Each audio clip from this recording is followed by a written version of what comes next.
Parents को इतना निचोड़ दिया जाता है, वो इतनी फीस हाइक चार्ज करते हैं कि पेरेंट्स का दम निकल जाता है बच्चों को 12 तक लाने। वो स्कूलों ने अपनी इतनी ले ली होती है कि वो अपनी ब्रांचेस खड़ी करते चले जाते हैं और पेरेंट्स का पूरा पैसा निकाल लेते हैं। हम मदर फीड भी यहीं करा देंगे, हम दूध भी यहीं दिलवा देंगे, हम सब कुछ यहाँ दिलवा देंगे। ये बहुत गलत है।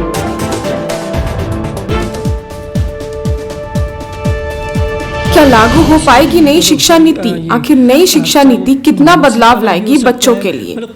आइए जानते हैं पेरेंट्स वेलफेयर सोसाइटी के फाउंडर मनोज कटारिया जी से। जो नई शिक्षा नीति आई है 2020 की, वो कुछ मॉडिफिकेशन के साथ आई थी कि जो बच्चे स्किल इंडिया की बात करते हैं, तो अभी तक हमारे यहाँ हम 12 तक पढ़ते हैं, लेकिन किसी भी चीज में हम कहीं अपना स्किल नहीं दिखा पाते। बहुत सारी चीज ऐसी होती है, बच्चा पढ़ने में अच्छा नहीं है, लेकिन किसी एक चीज जैसे वोकेशनल ट्रेनिंग की 6 क्लास से बच्चे स्किलिंग करेंगे अपने, चाहे वो कारपेंट्री भी हो सकता है, मछली पालन भी हो सकता है, मतलब कोई भी चीज वो नई चीज सकेंगे और आगे कहीं बहुत ज्यादा एजुकेशन में नहीं कर पाते तो इन चीजों में आगे निकल के अपनी जीवन यापन कर सकते हैं। नई एजुकेशन पॉलिसी में हम सब्जेक्ट वाइज भी कुछ अच्छी चीजें ऐसे जोड़ सकते हैं, जहां हमारा इंटरेस्ट होता है हम उस सब्जेक्ट को भी इसमें ले लेते हैं। कि जैसे अब पहले हम साइंस स्ट्रीम होती थी, कॉमर्स स्ट्रीम होती थी, आर्ट्स स्ट्रीम होती थी, वो स्ट्रीम सब खत्म करके एक टोटल 7 और 8 सब्जेक्ट का एक पैकेज बना दिया जाएगा, जिसमें आपके पास लैंग्वेज होगी, जिसमें आपके पास मैथ्स का भी होगा, इसमें आपको साइंस या कॉमर्स से कुछ सब्जेक्ट चूज करने की भी आजादी होगी और इनके साथ साथ दूसरे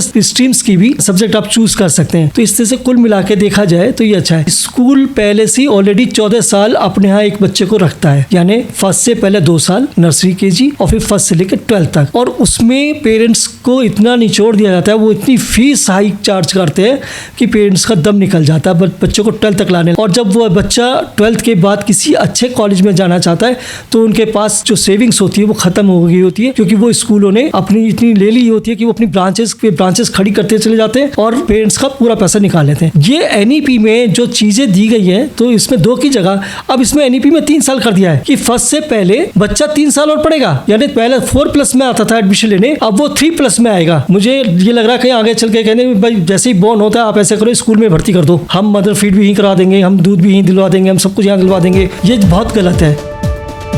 मनोज जी ने आज बच्चों के स्किल्स डेवलपमेंट पे जोर देते हुए हमें नई शिक्षा नीति के बारे में विस्तार से बताया। ये एक्चुअली 5+3+3+4 है। 5 का मतलब हो गया, एक उन्होंने कहा फाउंडेशन, जहां हम अपने बच्चे की फाउंडेशन तैयार करते हैं उसको पढ़ाने के लिए। वहां पर कोई एग्जाम नहीं है, लर्निंग विद प्लेइंग के साथ वो करेगा, तो वहां पे उस पर कोई बर्डन, किसी तरह का प्रेशर नहीं होगा। ये तो फर्स्ट हो गई फाउंडेशन, जो 5 साल की है। फिर उसके बाद 3 का मतलब होता है 3 साल का, जिसको उन्होंने नाम दिया प्रिपरेटरी स्टेज। प्रिपरेटरी स्टेज में आपकी 3rd क्लास आती है, 4th क्लास आती है, 5th क्लास होती है। उनको उसने वहाँ पे लैंग्वेज के साथ, रीजनल लैंग्वेज के साथ उसको स्टडी कराई जाएगी और आपके बच्चों के एग्जाम्स भी छोटे मोटे एग्जाम्स स्टार्ट कर दिए जाएंगे। फिर आता है मिडिल स्टेज। मिडिल स्टेज में 6, 7, 8 है। 6, 7, 8 में मैंने कहा वोकेशनल ट्रेनिंग भी स्टार्ट हो जाएगी उसकी। फिर आता है 5+3+3+4 जो सीनियर क्लासेस के लिए, सेकेंडरी क्लासेस के लिए होता है। सेकेंड क्लास में आपका 9, 10th, 11th, 12th। इसमें जो पहले पॉलिसी थी उसके अकॉर्डिंग, एनईपी के अकॉर्डिंग, उसमें कहा गया था कि हम सेमेस्टर वाइज एग्जाम लेंगे, बच्चे को हर 6 महीने बाद एग्जाम देना पड़ेगा। लेकिन अभी कुछ महीने पहले एजुकेशन मिनिस्ट्री ने एक नोटिफिकेशन जारी किया था कि 10th के बच्चों को 2 बार एग्जाम देना पड़ेगा, एक बार मार्च में